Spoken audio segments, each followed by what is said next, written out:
ক্ষেত্ৰত আপোনালোকে দিছে সুপ্ৰিম কোৰ্টে ইণ্টাৰফেয়াৰ কৰিবলগীয়া হ'ল।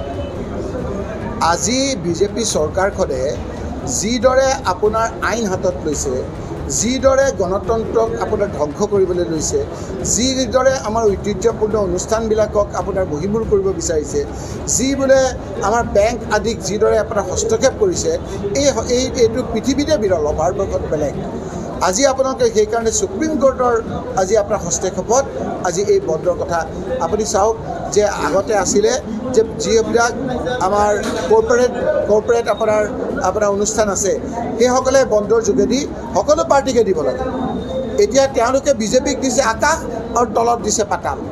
এই কথা বতৰাবিলাক যেতিয়া সুপ্ৰিম কোৰ্টৰ যোগেদি ধৰা পৰিছে, এতিয়া তেওঁলোকে এইবিলাক SBI ইণ্টাৰফেয়াৰ কৰি ইনফ্লুৱেঞ্চ কৰি তেওঁ যিটো তেওঁলোকে হিচাপটো দিবলৈ বাধা দিছিলে, সুপ্ৰিম কোৰ্টৰ হস্তক্ষেপত এইখিনি দিবৰ কাৰণে বাধ্য হ'ল। ছাৰ 1400 কংগ্ৰেছেও পাইছে,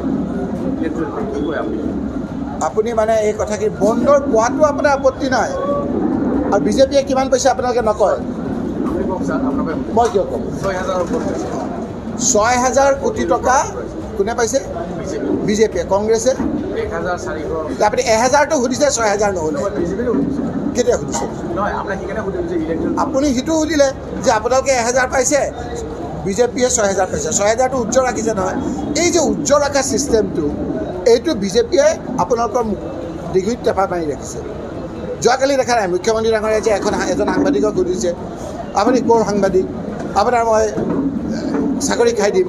সেইকাৰণে 6000টো নুসুধে, বন্ধৰে এটা অংশ দিয়াটো কোনো আপোনাৰ অন্যায় কাম নহয়, সকলোকে দিয়া। কিন্তু 6000 টকা দিছে, 6000 কোটি টকা দিছে আপোনাৰ বিজেপিক, আৰু 1000 টকাটো আপোনাৰ এইটো ন্যায়ভাৱে দিছে, এইটো প্ৰাপ্য, সেইটো দিয়ে চবেই। যদি সমান দিলেহেঁতেন তেতিয়া আপোনাৰ কথাটোত কোনো এই ধৰণৰ কথা পতা নাহিলেহেঁতেন। প্ৰতিদ্বন্দ্বী মূল প্ৰতিদ্বন্দ্বিতা আপোনাৰ কাৰ লগত? মুখ্যমন্ত্ৰী ডাঙৰীয়াই দেখোন ক'লে যে ধুবুৰীলৈ নাহে, তাৰমানে তেওঁৰ বধুভাই যে হাৰিব সেই কথাটো আজি স্পষ্ট হৈছে। আপোনাৰ প্ৰতিদ্বন্দ্বিতা নাই? ফাৰ্ষ্টটো নাহে। আপোনালোকে থেংক ইউ আপোনালোকৰ যে আপোনালোকে মোক আনুষ্ঠানিকভাৱে হোৱাৰ আগতেই যে ফাৰ্ষ্ট বুলি ডিক্লেয়াৰ কৰিলে। ছেকেণ্ডটো কোন হয় তেওঁলোকে ঠিক কৰি ল'ব, আৰু মই কি কৰিম। এইবিলাক কথাৰ কোনো ভিত্তি নাই। আপোনালোকে এইবিলাক হিমন্ত বিশ্ব শৰ্মাক সুধিব।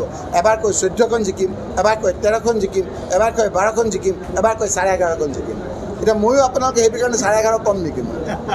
মই নকওঁ নহয়, মই তেনেধৰণৰ কথা নকওঁৱেই।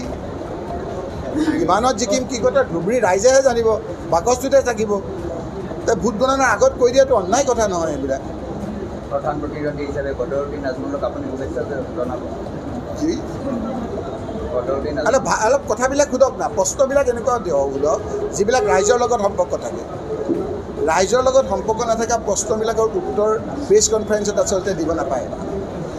আপুনি এনেকুৱা কথা সোধক যে ৰাইজক আপুনি মই হ'লে কি কৰিম, এই যে ৰাতি যে ভয়কৈ মানুহবিলাক জীয়াই আছে, সেই ভয়টো অভয় দিব। সকলোতকৈ ডাঙৰ কথা সেইটো। আমাৰ মানুহ, ইয়াৰ যিবিলাক দুখীয়া মানুহ আছে, তেওঁলোকে আপোনাৰ এই কৰ্ম কৰি খায়, বহু কষ্ট কৰে। চৰকাৰে কিবা দিলে নিদিলে তেওঁলোকৰ কোনো কথা নাই, কিন্তু ৰাতি শুবটো শুওঁতে ভালকৈ শুবলৈ শুব। এতিয়া ভয়কৈ শুৱে।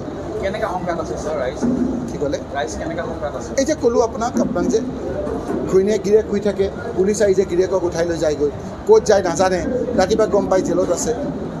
এই যে ল'ৰা এটাক লৈ গুচি যায়, এনকাউণ্টাৰ কৰি পেলাই যে মাৰি পেলাই, এই যে শুই থকা অৱস্থাত যে ঘৰটো ভাঙি পেলাই বুলডেজাৰ দি, এইটো ভয় নহয়। আজি যিমানখিনি মানুহ আহিছে চাবচোন, একেজনৰ মুখতো ভালকৈ হাঁহি নাই। ভাবিছে যে কেতিয়া ৰকিবুল হুছেইন কংগ্ৰেছ জিকিব, কেতিয়া আমি ভালকৈ হাঁহিম।